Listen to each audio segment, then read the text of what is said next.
పూర్ణిమ prince లో కళ్యాణం కమనీయం సేల్స్ ప్రతి 15,000 కొనుగోలుపై ఒక గోల్డ్ కాయిన్ ఉచితం.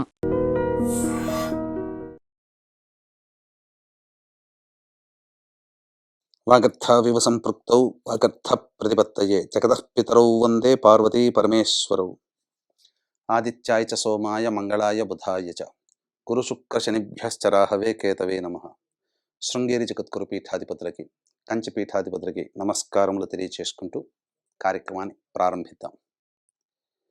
వీక్షించేటువంటి ప్రేక్షకుల్లో ఈరోజు ఒక చక్కటి విషయాన్ని తెలుసుకోబోతున్నాం. ఈ విషయం మన ప్రతి కుటుంబంలో ఎక్కడో ఒక చోట ఈ సందర్భాలు చెప్పుకునే సందర్భాలు వచ్చి ఉంటాయి. ఇప్పుడు సోషల్ మీడియా వ్యాప్తముగా అందరికీ కూడాను చర్చకి లేవనెత్తినటువంటి అంశము వైష్ణవి అనే యూట్యూబర్ యొక్క హత్యకు సంబంధించినటువంటి విషయం. పూర్వాపరాలు కనుక మనం పరిశీలించినట్లయితే గర్భవతిగా ఉన్నటువంటి వైష్ణవిని సొంత భర్త అయినటువంటి హరిబాబు సంహరించడం జరిగింది. అంటే మనం గమనించుకున్నట్లయితే ఇది ఒక సైకో వ్యక్తిగా ఉన్నటువంటి వ్యక్తి సంహరించడమా, లేకపోతే కారణాలు ఏవైనప్పటికీ కూడా పరిస్థితులు అలా వచ్చుంటాయా, జాతకరీత్యా ఏవైనా దోష ప్రభావాలు అనేటువంటివి ఉన్నప్పుడు ఈ విధంగా జరుగుతాయా? ఎందుకనంటే ఏ వ్యక్తి అయినప్పటికీ కూడాను తన సొంత వాళ్ళని ప్లాన్ ప్రకారం కాకుండా అన్ప్లానెడ్గా సంహరించాలనే కోరిక ఆవేశంలో జరిగినటువంటిది. ఈ మధ్యకాలంలో మనం చూసినట్లయితే ఎంతోమంది భార్యలు తమ సొంత భర్తల్ని చంపుకుంటున్నారు, భర్తలు భార్యను చంపుకుంటున్నారు. కానీ ఇది ఒక ఆవేశములో తీసుకున్న అనాలోచిత నిర్ణయం వల్ల అమ్మాయి చిన్న పిల్లండి, 19 ఏళ్ళు కూడా లేవు, అది పైగా గర్భవతి కూడా, విచక్షణారహితముగా ఆయన సంహరించడం జరిగింది భర్త. ఇక్కడ కొన్ని అంశాలు మనం పరిగణలోకి తీసుకుంటే ఇలాంటి సిచ్యుయేషన్స్, ఇలాంటి దుర్మరణాలు కుటుంబంలో ఎందుకు జరుగుతాయి, ఏ దోష ప్రభావం వల్ల ఇట్లాంటి సంఘటనలు తరచూ ప్రతి కుటుంబంలో జరుగుతాయి అనుకుంటే, తండ్రి వైపు లేదా భర్త వైపు 6 తరాలు, తల్లి వైపు లేదా భార్య వైపు 3 తరాలలో ఏవైనా దుర్మరణాలు గనక ఉన్నట్లయితే, దుర్మరణాలు అంటే ఇక్కడ ప్రధానంగా పంచశాప ప్రభావాల ఫలితము వలన ఈ సంబంధించినటువంటివి కలుగుతాయి. పంచశాపాలంటే స్త్రీ శాపము, గురుశాపము, దైవశాపము, సర్పశాపము, పితృశాపము, ఈ 5 రకాల శాప ప్రభావాలు ఉండడమే కారణం చేత కుటుంబంలో ఇలాంటి అస్తవ్యస్తమైనటువంటి జీవన విధానము అనాలోచిత నిర్ణయాలు అనేటువంటి జరుగుతాయి. ఇంతకుముందు చెప్పుకున్నాం కదా, దుర్మరణాలు అనగా road accident, fire accident, suicide attempt, నదిలో బావిలో పడి చనిపోవడము, ఇంట్లోంచి వెళ్ళిపోవడం, లివర్ ఫెయిల్యూర్, కిడ్నీ ఫెయిల్యూర్, క్యాన్సర్తో చనిపోవడము, 60 సంవత్సరాల లోపల కుటుంబ సభ్యులు ఎలాగైనా హార్ట్ అటాక్తోనైనా ఎలాగైనా చనిపోయినా, లేదా 60 సంవత్సరాలు దాటినా కూడా ఇప్పుడు చెప్పబడినటువంటి కారణం చేత దుర్మరణాల చేత మరణించిన, పెళ్లి కాకుండా బ్రహ్మచారిగా కన్యగా మరణించిన, పిండ ప్రదానాలు కుటుంబంలో చేయలేకపోయినా, అలాగే ఏ కుటుంబంలోనైతే స్త్రీ హత్య, గోహత్య, బ్రాహ్మణ హత్య, పాముని చంపిన, పిల్లిని చంపిన, భ్రూణ హత్యలు జరిగిన, ఇవన్నీ కూడా పంచశాప ప్రభావాలు కుటుంబంలో ఉన్నట్టే లెక్క. దీని వలన అనేక అనాలోచిత నిర్ణయాలు కుటుంబంలో జరిగి ప్రాణాలు కోల్పోవలసినటువంటి పరిస్థితి వస్తుంది. అంటే మరి ఎవరి కుటుంబంలో జరిగాయండి? ఇద్దరి కుటుంబంలో, వైష్ణవి లేదా హరిబాబు కుటుంబంలో అంటే, వైష్ణవి తల్లి ఒక సందర్భంలో చెప్పింది, హరిబాబు వాళ్ళ సొంత తల్లి తన భర్తని ఆత్మహత్య చేసుకున్నట్టు చిత్రీకరించడము, లేకపోతే సంహరించి ఆ విధంగా అనగా హార్ట్ అటాక్తో పోయాడని చెప్పడం జరిగిందని అన్నారు. ఏమైతేనేమి హరిబాబు వాళ్ళ యొక్క తండ్రి 60 సంవత్సరాల లోపలే చనిపోయి ఉంటాడు. ఒక దుర్మరణం కుటుంబంలో మరొక మారు బలిని కోరుకుంటుంది. అందుకే ఆ స్థితి తండ్రి తరంలో జరిగింది, కొడుకు తరంలో తన సొంత భార్యకే జరిగింది. అది తన చేజేతులారా జరిగింది. ఇది శోచనీయమని చెప్పవచ్చు. అయితే ఇలాంటి స్థితి ప్రతి కుటుంబంలో ఉంటుందండి. ఎందుకనంటే నా దగ్గరికి ఒక భార్యాభర్తల అపాయింట్మెంట్ కోసం రావడం జరిగింది. మా పెద్దమ్మాయి సూసైడ్ చేసుకుందండి, మిగిలిన అమ్మాయినైనా జాగ్రత్తగా కాపాడుకుందామని కంటికి రెప్పలా కాపాడుకుంటే 6:30, 7 గంటల వరకు మాతోనే చక్కగా మాట్లాడుతూ ఉండి తను కూడా సూసైడ్ చేసుకుంది. ఇద్దరి పిల్లల జీవితానికి కారణం తెలవట్లేదండి.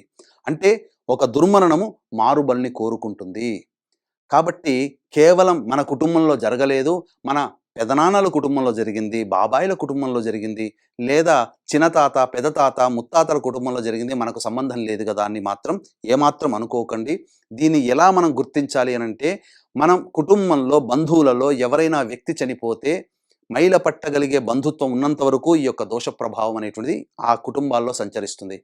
కాబట్టి ఒక దోషంలో జరిగినటువంటి తప్పు మరి యొక్క తరానికి దారి తీస్తుంది ఆ తప్పు. దీనికి చక్కటి ఉదాహరణే నందమూరి తారక రామారావు గారి ఫ్యామిలీ. చిన్నప్పుడు పెద్ద కొడుకు రామకృష్ణ మశూచి వ్యాధితో, అలాగే తండ్రి గారు కారు యాక్సిడెంట్లో, తన కొడుకైనటువంటి హరికృష్ణ, అలాగే హరికృష్ణ కొడుకు మరియు ఎన్టీ రామారావు గారి కూతురు ఉమామహేశ్వరి, తమ్ముడైనటువంటి త్రివిక్రమరావు పెద్ద కొడుకు అనగా కళ్యాణ్ చక్రవర్తి అన్న, వీళ్ళందరూ దుర్మరణాలే. అలాగే ఎన్టీ రామారావు గారి మనవరాలు కూడా సూసైడ్. అలాగే ఇంకా చూసుకున్నట్లయితే మన ఆరాధ్య నటుడైనటువంటి ఎన్టీఆర్ గారు కూడా మరణం అంచుదాకా వెళ్ళి రావడం జరిగింది. కాబట్టి ఒక సంఘటన, 2 సంఘటన ఇవన్నీ మన కంటి ముందు కనబడుతున్నప్పుడు మన కుటుంబంలో గనక ఈ పంచశాప ప్రభావాలు ఉంటే అది మళ్ళీ భవిష్యత్తు తరానికి ఇబ్బంది పెడుతుంది. దీన్ని మనము ఏమరపాటుగా మనం ఉన్నాము అనంటే ఖచ్చితంగా ఆ దోషము మన కుటుంబంలో పట్టి పీడిస్తుంది.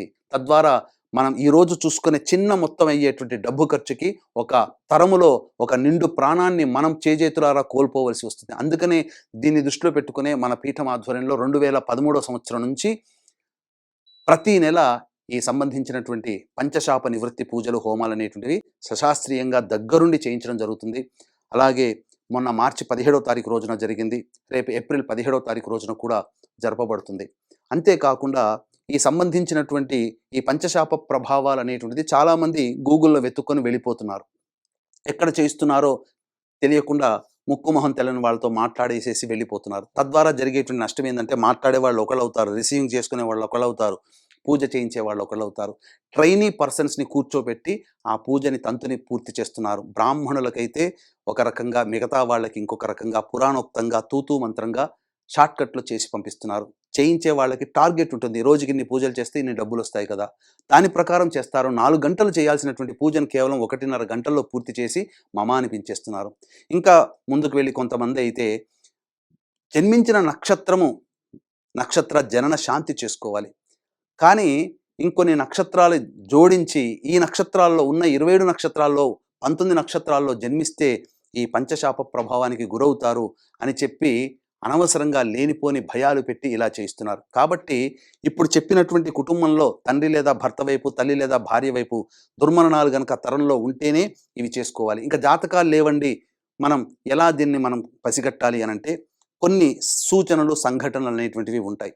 అంటే ప్రధానంగా గమనించుకున్నట్లయితే మందులకు నయం కాని రోగాలతో కుటుంబ సభ్యులు బాధపడుతున్నా, తరచూ యాక్సిడెంట్స్కి గురవుతున్నా, నరదృష్టి నరఘోషతో బాధపడుతున్నా, ఆడపిల్లలే సంతానం ఉండి పురుష సంతానం లేకపోయినా, ఇంటర్ క్యాస్ట్, ఇంటర్ రిలీజన్ మ్యారేజ్లు కుటుంబంలో జరిగినా మన పిల్లలు ఆ విధంగా చేసుకుంటామని తల్లిదండ్రులతో పోరు పెడుతున్నా, మద్యం, మత్తు పదార్థాల వంటికి బానిసలైన కుటుంబ సభ్యులు, అలాగే కారాగార వాసమైన, అలాగే శారీరక మానసిక లోపాలతో జన్మించిన, కుటుంబంలో ఎవరికి వారే యమునా తీరన్నట్టుగా ఎవరితో ఎవరు సంబంధం లేకుండా శత్రువులాగా మెలుగుతూ ఉన్నా, ఎవరి ఆలోచన వాళ్ళదన్నట్టుగా ఉన్నా, అంతేకాకుండా ప్రధానంగా కుటుంబంలో కొంతమందికి పిల్లలకి పెళ్ళిళ్ళు కావు, అలా పెళ్ళిళ్ళు కాకుండా వయసు గడిచిపోతున్నా, పెళ్ళైన దాంపత్యం సరిగ్గా లేక 1, 2, 3, 4 డైవర్స్లు అవుతున్నా, అన్నీ బాగున్నా సంతానం కలక, పెళ్ళై 10 ఏళ్ళు 12 ఏళ్ళైనా సంతానం కలగకుండా ఇబ్బంది పడుతున్నా, ఆ కుటుంబాలలో ఈ యొక్క పంచశాప ప్రభావం ఉంటుంది.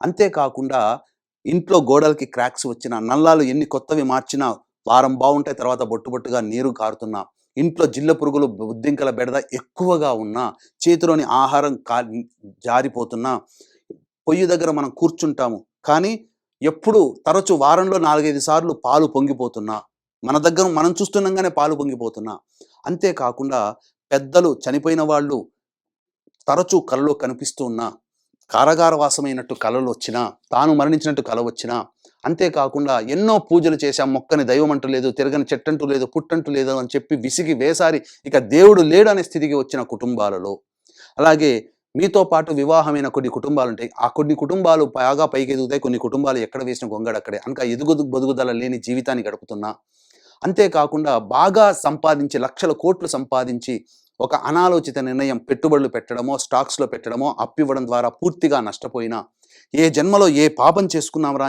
నరకయాతన అనుభవిస్తున్నామని చెప్పి తరచూ బాధపడుతున్నా, అటువంటి కుటుంబాలలో ఈ యొక్క పంచశాప ప్రభావాలు అనేటువంటివి ఉంటాయి. అంతేకాకుండా స్త్రీ హత్య, గోహత్య, బ్రాహ్మణ హత్య, పిల్లిని చంపిన, పాముని చంపిన, కాలసర్పదోషంలో జన్మించిన, కరోనాలో చనిపోయిన, ఇక ముఖ్యంగా గమనించుకున్నట్లయితే భ్రూణ హత్యలు, అబార్షన్స్ జరిగిన, అబార్షన్స్ చేయించుకున్న, ఒకటా రెండా, ఇవన్నీ కూడా పంచశాప ప్రభావాలకి గురైనట్టే లెక్క. కాబట్టి ఈనాడు వైష్ణవి కుటుంబంలో అనగా వైష్ణవికి జరిగినటువంటి దోషము ఇంకే కుటుంబంలో జరగకూడదు. ఎందుకనంటే ఏ వ్యక్తి కూడా తన సొంత వాళ్ళని చంపుకోవాలని అనుకోడు.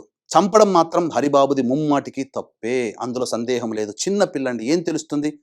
18 ఏళ్ళు 19 ఏళ్ళు అమ్మాయి కదా, ఏం తెలుస్తుంది? అందున గర్భవతి, తన రూపమే పెరుగుతుంది కదా. ఆ మాత్రం మమకారం లేకుండా, కనికరం లేకుండా, మనస్సుని రాయి చేసుకుని ఆగ్రహావేశంతో ఆ కట్టుకున్న భార్యని చంపడం అంటే ఎంత కిరాతకమైన మనస్సు రావాలి. ఆ మనస్సు రావాలంటే కూడా ఈ యొక్క వ్యక్తికి మరి చిన్నప్పటి నుంచి, పుట్టినప్పటి నుంచి పెరిగినటువంటి వాళ్ళు పెళ్లి చేసేటప్పుడు ఆ వ్యక్తి ఎటువంటి వాడని విచారించి చేసి ఉంటారు కదా. పైగా ఈ హరిబాబు అనే వ్యక్తి వెంటబడి వేధించి పెళ్లి చేసుకుంటా, నువ్వు లేకపోతే చచ్చిపోతా అని చెప్పి ఆ విధంగా పెళ్లి చేసుకొని ప్రాణప్రదంగా చూడాల్సినటువంటి భార్యని ఇంత కర్కశంగా చంపడానికి గల కారణము ఏ రకమైనటువంటి గ్రహ ప్రభావాలని అనుకుంటారా? ఇది ఆ కుటుంబంలో అంతకుముందు జరిగినటువంటి దుర్మరణాలు ఈ విధంగా మారుబలని కోరుకోవడం వల్ల జరుగుతాయి. కాబట్టి పూర్వకాలంలో ఇలాంటివి లేవే, ఇబ్బందులు వచ్చాయి, అమ్మాయికి అబ్బాయికి పడలేదు, ఏదైనా దూరం జరిగి ఉండి కొంతకాలం దూరం జరిగినా లేదా విడాకులు తీసుకున్నా సమసిపోయేదే. కానీ ఈ యొక్క దుశ్చర్య చేయడం వల్ల తనకి కూడా రేపొద్దున భవిష్యత్తులో ముప్పే కదా. చదువుకున్నాడు, జాబ్ చేస్తున్నాడు, 10 మందిలో తిరుగుతున్నాడు, ఒక్క ఆలోచన నిర్ణయం తట్టలేదా? కానీ ఈ శాప ప్రభావాలు ఉన్నప్పుడు మనిషిని అతలాకుతలం చేస్తాయి. అన్నీ నోటి దాకా వచ్చి వెనక్కి వెళ్ళిపోతుంటాయి. ఏ సమస్య అయినా కానీ సమస్య తీరుతున్నట్టుంటుంది, సమస్య తీరదు. కాబట్టి ప్రధానంగా ఇక్కడ గమనించాల్సినటువంటి అంశం ఏంటంటే, వీక్షించేటువంటి ఐ డ్రీమ్ ప్రేక్షకులు కూడా ఈ పంచశాప ప్రభావాలు లేవనుకోండి, మనిషికి ఆలోచన వస్తుంది, నేను కొద్దిగా దూరంగా జరిగితే పోతుంది, లేదా అక్కడ సమయంలో కొట్లాడే సమయంలో బయటికి వెళ్ళిపోతే సమస్య పూర్తిగా సమసిపోయేది. కానీ ఆ శాప ప్రభావం ఉన్నప్పుడు ఆ విధంగా జరగనివ్వదు, నాశనాన్ని కోరుకుంటుంది, దుర్మరణాలు. కాబట్టి వీక్షించేటువంటి ఐ డ్రీమ్ ప్రేక్షకులు దయచేసి మీ కుటుంబంలో ఇలాంటివి ఉన్నాయనంటే ఖచ్చితంగా పంచశాప ప్రభావాలకు గురైనట్టే. మీరు ఎన్ని ప్రయత్నాలు చేసినా మీ సంకల్పం దగ్గర దాకా వచ్చి వెనక్కి వెళ్ళిపోతుంది. నా దగ్గరకు ఒక వ్యక్తి అపాయింట్మెంట్ కోసం వచ్చాడండి, నేను గవర్నమెంట్ జాబ్ కోసం ప్రయత్నం చేస్తున్నాను, 4 సార్లు నేను గవర్నమెంట్ జాబ్కి ఇంటర్వ్యూలో పోయింది, సెలక్షన్ అయ్యాను, ఇంటర్వ్యూ దాకా వచ్చి ఇంటర్వ్యూలో పోయింది. ఆ యొక్క జాతకం చూసినప్పుడు పంచశాప ప్రభావాలు ఉన్నాయి. ఒక్కసారి కనుక ఈ సంబంధించినటువంటి నివృత్తి చేసుకుని ఉంటే 2 సార్లు పోనీయండి, 3-4 ఇంటర్వ్యూలను సెలెక్ట్ అయ్యి ఆనందకరమైన జీవితం. అంటే ఒక అదృష్టం దగ్గర దాకా వచ్చి వినియోగించుకోలేకపోవడానికి గల కారణం ఈ పంచశాప ప్రభావాలు. ఈ పంచశాప ప్రభావాల నివృత్తి జరిపించుకున్న తర్వాత చాలామంది కుటుంబాలలో సంతానవంతులైన వాళ్ళు ఉన్నారు, పెళ్లిళ్ళైన వాళ్ళు ఉన్నారు, ఆస్తిపాస్తుల గొడవలు అన్నీ కూడా సద్దుమణిగి చక్కగా ప్రశాంతంగా ఎవరికి వారు విభజన పాలు చేసుకున్న వాళ్ళు ఉన్నారు. అనేక సమస్యల నుంచి బయటపడి ప్రశాంతమైనటువంటి జీవితాన్ని గడుపుతున్న వాళ్ళు ఉన్నారు. ముఖ్యంగా చాలామంది, వేల మంది చేయించుకున్న తర్వాత వాళ్ళు చెప్పినటువంటి ఒకే ఒక అంశం, మాలో ఏదో ఒక బరువు తీరిపోయింది, ముందుగా మేము ప్రశాంతంగా ఉన్నాం. అదొక్కటి చాలండి. ఈ కలియుగంలో ఇప్పటి పరిస్థితుల్లో మానవులు ప్రశాంతంగా జీవించాలంటే ఈ యొక్క పంచశాప ప్రభావాలు అనేటువంటివి ఉండకూడదు. అందుకనే ప్రధానంగా ప్రతి నెల మన పీఠం ఆధ్వర్యంలో ఈ యొక్క పంచశాప ప్రభావాల దోష నివారణకి జరిపించడం జరుగుతుంది. రేపు ఏప్రిల్ 17వ తారీఖు రోజున కూడా జరపబడుతుంది. అవకాశం ఉన్నటువంటి వాళ్ళు కార్యక్రమంలో కనిపించే నెంబర్కి కాంటాక్ట్ చేసి పూర్తి వివరాలు తెలుసుకోండి. మధ్యవర్తులని అలాగే ప్రకటనలని చూసి, మా ప్రసార మాధ్యమంగా వచ్చే ప్రకటనలని చూసి, యాడ్స్ని చూసి భయపెట్టేటువంటి వాళ్ళని చూసి మోసపోకండి. ధైర్యంగా ఉండండి. ఒక్కసారి పరిహారం చేసుకుంటే చాలు, మీ జీవితం అంతా కూడా ఆనందకరమైనటువంటి జీవితాన్ని పొందుతారు అని చెప్పడంలో ఏమాత్రం సందేహం లేదు. ఇక రాలేని వాళ్ళ కోసం బ్రాహ్మణుని కర్తగా పెట్టి కూడా చేయించడం జరుగుతుంది. స్వయంగా రాలేని వాళ్ళు, అనారోగ్య పరిస్థితులు, విదేశాల్లో ఉన్నటువంటి వాళ్ళు, ముఖ్యంగా ఈ యొక్క పంచశాప ప్రభావాన్ని జరిపించుకున్న తర్వాత ఎంతోమందికి H1B వీసాలు కూడాను శాంక్షన్ అయిన సంఘటనలు ఉన్నాయి. కాబట్టి ఇటువంటి అవకాశాన్ని అందరూ వినియోగించుకోండి. కేవలం వైష్ణవి, హరిబాబుకు సంబంధించినదే కాకుండా ప్రతి కుటుంబంలో ఇలాంటి దుర్మరణాలు ఎక్కడో ఒక చోట ఉంటుంటాయి. సర్వసాధారణమైనటువంటి ఈ కాల పరిస్థితుల్లో ప్రతి వాళ్ళు చేయించుకోదగినటువంటి పరిహారము ఈ పంచశాప నివృత్తి హోమం అని చెప్పడంలో ఏమాత్రం సందేహం లేదని చెప్పవచ్చు. సర్వం శ్రీ ఉమామహేశ్వర పరబ్రహ్మార్పణమస్తు.